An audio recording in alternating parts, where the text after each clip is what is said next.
अभी तक इस मामले में हम लोग 25 लोगों को अरेस्ट कर चुके हैं। कोलकाता केस कांड में आज कोलकाता के हाई कोर्ट में होगी सुनवाई, लेकिन सुनवाई से पहले सीबीआई को इतनी बड़ी सफलता मिली है जिसको सुनने के बाद आप भी दंग रह जाएंगे। कोलकाता केस कांड को हुए आज धीरे धीरे 1 महीना पूरा हो गया और आज संदीप घोष और संजय रॉय की कोर्ट में पेशी है। लेकिन पेशी से पहले ही बीती रात संदीप घोष ने सीबीआई को उस रात की पूरी सच्चाई बता दी। इस सच्चाई के बाद सीबीआई ने 2 नई टीम को भी गठित करके 3 और आरोपियों को पकड़ने के लिए दबिश मार रही है। पूछताछ के दौरान संदीप घोष ने खोले 3 नए अपराधियों के नाम। संदीप घोष के इस बयान से लगता है शायद आज ही कोर्ट में इन सभी आरोपियों को सजा दे देगी। बीते 1 रात पहले ही सीबीआई ने संदीप घोष और संजय रॉय से पूछताछ कर रही थी।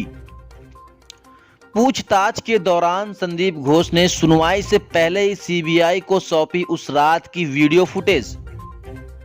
हम आपको वो वीडियो फुटेज आगे इसी वीडियो में दिखाएंगे।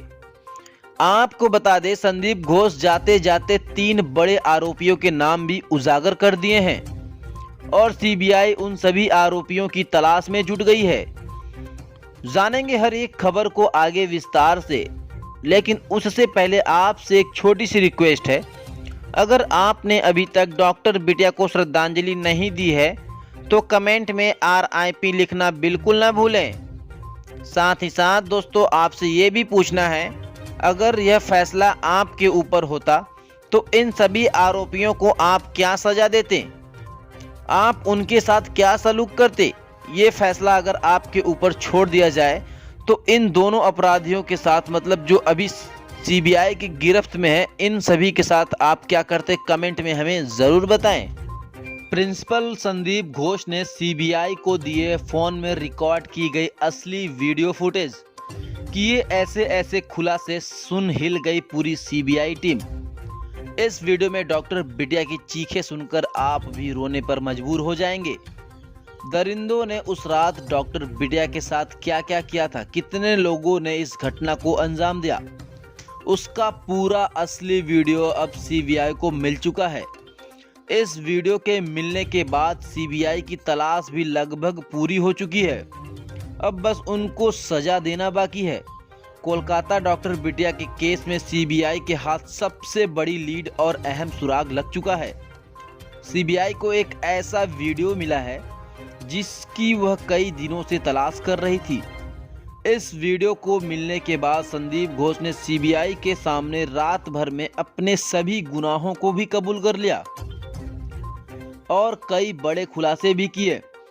इस मामले में एक बड़ी लीड मिलने के बाद संदीप घोष की गिरफ्तारी हुई थी और पूछताछ के दौरान उसने रोते हुए सारे राज खोल दिए। इतना ही नहीं, संदीप घोष ने अपने फोन में रिकॉर्ड की गई दरिंदगी की पूरी घटना का वीडियो भी सीबीआई को सौंप दिया है, जो अब सबसे अहम सबूत के रूप में सामने आया है। इस वीडियो को देखने के बाद सीबीआई खुद भी हैरान रह गई है। दोस्तों, यकीन मानिए, कोलकाता डॉक्टर बिटिया के केस को लेकर के जो बातें सामने आई है उससे ये तो पक्का हो गया है कि जल्द ही डॉक्टर बिटिया के दरिंदों को फांसी होने वाली है। सब कुछ आगे हम आपको इसी वीडियो में दिखाएंगे, सब कुछ जानेंगे विस्तार से। लेकिन वीडियो में आगे बढ़ने से पहले आपसे एक छोटी सी रिक्वेस्ट है, अगर आप भी डॉक्टर बिटिया को इंसाफ दिलाना चाहते हैं तो वीडियो को बिना स्किप किए अंत तक जरूर देखें। साथ ही चैनल पे नए हैं तो चैनल को सब्सक्राइब कर लें। यहाँ पे आपको कोलकाता केस से जुड़ी सभी अपडेट सबसे पहले देखने को मिलेगी। आपको बता दें, पूरी टीम इस डॉक्टर बिटिया को इंसाफ दिलाने में लगातार प्रयास कर रही है, इसलिए आप हमारा हौसला बढ़ाने के लिए चैनल को सब्सक्राइब कर लीजिए। दोस्तों, अब तक इस मामले में संदीप घोष को अकेला सबसे बड़ा जिम्मेदार माना जा रहा था, लेकिन वह अकेला दोषी नहीं है। जिन 7 लोगों से पूछताछ की गई थी, जिनका पॉलीग्राफ टेस्ट किया गया था, उनमें से एक व्यक्ति ने इस मामले में सबसे अहम किरदार के रूप में अपनी पहचान बनाई है। संदीप घोष के एक बयान ने पूरे मामले को फिर से उलट-पलट कर दिया है। सीबीआई द्वारा अब तक साझा की गई जानकारी संदीप घोष के इस वीडियो और बयान के बाद पूरी तरह से गलत साबित हो चुकी है। जिससे सीबीआई एक बार फिर कई बड़े सवालों के घेरे में आ गई है। इस वक्त सीबीआई के पास जो वीडियो है उसे देखकर कोई भी घबरा सकता है, क्योंकि इस वीडियो में जिस तरह से पूरी वारदात को अंजाम दिया गया है और जो चीखें सुनाई देती है उसे शायद ही कोई पूरा देख पाए।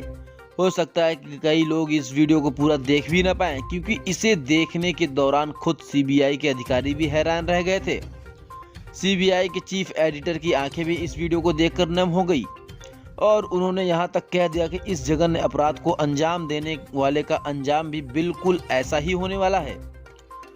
जब यह वीडियो आपको दिखाया जाएगा तो शायद आप भी देखकर हैरान रह जाएं कि एक इंसान दरिंदगी की हद तक कहां तक जा सकता है और वह दरिंदगी पर उतर आए तो क्या क्या नहीं कर सकता।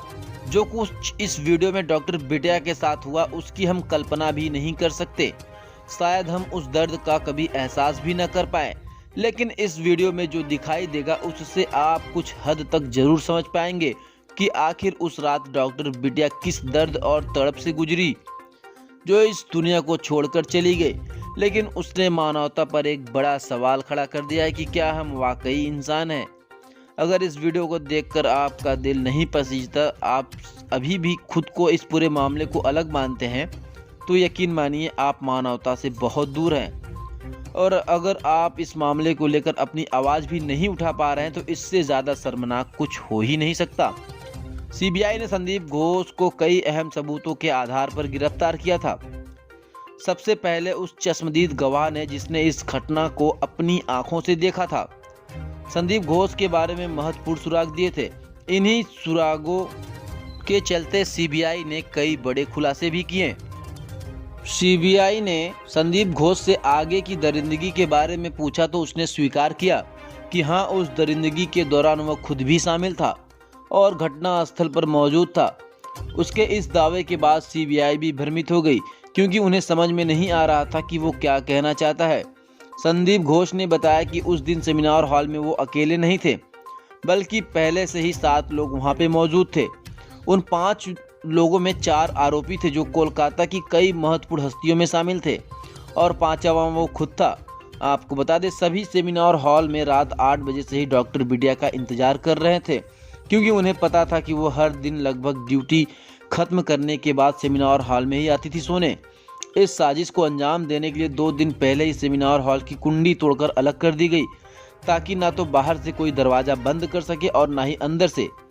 इसी योजना के तहत यह पूरा घटनाक्रम तैयार किया गया। इस वारदात की सबसे महत्वपूर्ण बात यह थी कि सेमिनार हॉल के बाहर लगे सीसीटीवी कैमरे को भी कुछ दिन पहले ही पूरी योजना के तहत हटा दिया गया था।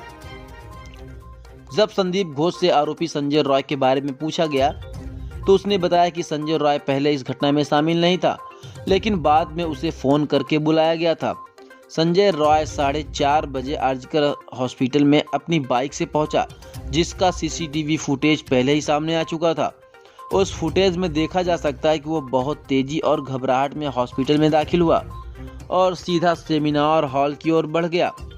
बाद में यह बात खुली तो संदीप घोष ने खुद कहा कि उसी ने फोन करके संजय रॉय को बुलाया था, ताकि डॉक्टर बिटिया को ठिकाने लगाने का काम पूरा हो सके। इस मामले में कई महत्वपूर्ण सबूतों को भी नष्ट करना था, इसलिए उसने संजय रॉय को बुलाया। लेकिन संजय रॉय ने भी मौके का फायदा उठाते हुए अपनी हवस को शांत करने का प्रयास किया, जिसका सबूत पोस्टमार्टम रिपोर्ट में भी देखा गया। आरोपी संजय रॉय ने डॉक्टर बिटिया की टांगों को 90 डिग्री तक फाड़ने की भी कोशिश की। आपको बता दें, पहले की गई दरिंदगी में डॉक्टर बिटिया का मुंह बंद करने के लिए 2 लोग उस पर चढ़ गए थे, जिससे उसकी कॉलर बोन की भी हड्डी टूट गई थी। लगातार घूंसे मारकर उसके चेहरे को बिगाड़ दिया गया था, जिससे उसकी आंखें भी फूट गई थी। इस घटना में कई लोग हैं जिन्होंने इतना घिनौना काम किया है, जिसमें अब तक 5 लोग गिरफ्तार हो चुके हैं। आइए एक एक करके सबके कुकर्म को देखते हैं। आपको सबसे पहले बताते हैं, जी हाँ, आपको बता दें, किरदार नंबर 5 विप्लव सिंह। दोस्तों, ये भी खुलासा हुआ है कि आरजीकर मेडिकल कॉलेज में कुछ ऐसा था जिसे डॉक्टर बिटिया जानती थी और ये जानकारी उनके लिए खतरनाक साबित हो सकती थी। इस सिलसिले में विप्लव सिंह का नाम सबसे ऊपर आता है। डॉक्टर बिटिया को इस व्यक्ति से डर था। विप्लव सिंह अस्पताल में हुए भ्रष्टाचार के मामले में सह आरोपी है और तारा ट्रेडर्स उनका मालिक भी है। इस मामले में एफआईआर भी तारा ट्रेडर्स के नाम से दर्ज की गई है। बताया जा रहा है कि विप्लव सिंह के पिता मेडिकल कॉलेज में काम कर चुके हैं और विप्लव ने अपने पिता के संबंधों का फायदा उठाकर पहले अस्पताल में पोस्टर और बैनर बनाने का काम शुरू किया, फिर धीरे धीरे दवाइयों की सप्लाई का ठेका ले लिया और इस तरह वह भ्रष्टाचार के इस जाल में और गहराई में फंसता चला गया। अब आपको बता दें किरदार नंबर 4 से मिलवाते हैं सुमन हाजरा। दोस्तों, सुमन हाजरा संदीप घोष का करीबी व्यक्ति है। सुमन हाजरा अस्पताल में मटेरियल का सप्लाई काम करता है और संदीप घोष के साथ उसका तालमेल बहुत अच्छा है। ये दोनों न सिर्फ व्यापार में साझेदार हैं, सुमन हाजरा और संदीप घोष की इस दोस्ती और अस्पताल के भीतर हो रहे भ्रष्टाचार के काले खेल ने पूरे मामले को और भी पेचीदा बना दिया है। यह स्पष्ट है कि डॉक्टर बिटिया की जिन सच्चाई से वाकिफ थी उन्हीं ने उनकी जान को खतरे में डाल दिया था। यह सरकारी दवाओं से लेकर मेडिकल उपकरणों की खरीद करके उन्हें दोबारा बाजार में बेचने का काम किया करता था। आपको बता दें, हाजरा मेडिकल शॉप के नाम से दुकान भी है, मतलब इसने खुद की मेडिकल शॉप भी खोल रखी थी। सुमन और विप्लव सिंह कोलकाता शहर के एक ही मोहल्ले में रहते हैं। ऐसे में शक है कि डॉक्टर बिटिया सुमन हाजरा के काले कारनामे को जान चुकी थी और जल्द ही कोई बड़ा खुलासा करने वाली थी। इसका उसे काफ़ी डर बना था। अब बात करते हैं किरदार नंबर 3, अफसर अली। संदीप घोष के दोस्तों में से एक नाम अफसर अली का भी है। अस्पताल के पूर्व उपाधीक्षक अख्तर अली दोस्तों ने बताया कि संदीप घोष अपनी सुरक्षा में प्राइवेट सिक्योरिटी रखता था। इसमें संजय रॉय के साथ साथ कुछ अफसर भी बाउंसर का काम करते थे। ऐसे में संदीप घोष की संजय रॉय से इतनी नज़दीकियाँ कुछ न कुछ राज छुपाए बैठी थी, इसलिए इन्हें भी गिरफ्तार कर लिया गया। किरदार नंबर 2, संदीप घोष। वो शख्स है जिसने अस्पताल के लावारिस शवों को भी नहीं बख्शा, यह उन्हें भी बाहर बेच देता था। अब संदीप घोष गिरफ्तार हो चुका है, लेकिन उसके अंदर छिपे कितने सच हैं अभी भी बाहर नहीं आए हैं। ये सवाल हर किसी के मन में है। डॉक्टर बिटिया के इस दर्दनाक मौत के लिए संदीप घोष पूरी तरह से जिम्मेदार है। अब तक की जांच में ये सामने आया है कि इस खौफनाक वारदात को संजय रॉय ने अकेले ही अंजाम दिया। सीबीआई के पास उसके खिलाफ ठोस सबूत हैं जो उसके गुनाहों को चीख चीख कर गवाही दे रही है कि संजय रॉय के खिलाफ इतने पुख्ता प्रमाण है कि उसको बचने की कोई गुंजाइश नज़र नहीं आ रही है। इस पूरे केस में जहां एक तरफ संदीप घोष के घोटाले और साजिशें सामने आ रही है, वहीं संजय रॉय के खिलाफ सबूत उसे न्याय के कटघरे में खड़ा कर रही है। अब देखना यह है कि इन दोनों दरिंदों को कब और कैसे उनके लिए सजा मिलती है। यह फिलहाल न्यायिक हिरासत में है और प्रदर्शन कर रहे हैं डॉक्टरों का आरोप है कि पुलिस ने रेप और मर्डर केस की जांच शुरू से ही लापरवाही की है। अभी भी सीबीआई ने एक महत्वपूर्ण कड़ी का खुलासा नहीं किया है। सीबीआई का मानना है कि इस मामले में कई बड़ी चीज़ें जुड़ी है और यह मामला राजनीति तक पहुंच गया है। इसका मतलब है कि इसमें शामिल बड़ी हस्तियों के नाम उजागर हो सकते हैं और यही कारण है कि सीबीआई अभी कुछ ऐसे सबूत जो है उनको उजागर नहीं कर रही है। फिलहाल आज कोर्ट में सुनवाई है इन दोनों आरोपियों की। जैसे ही इससे जुड़ी कोई अपडेट आती है सबसे पहले आपको हमारे चैनल पर देखने को मिलेगी।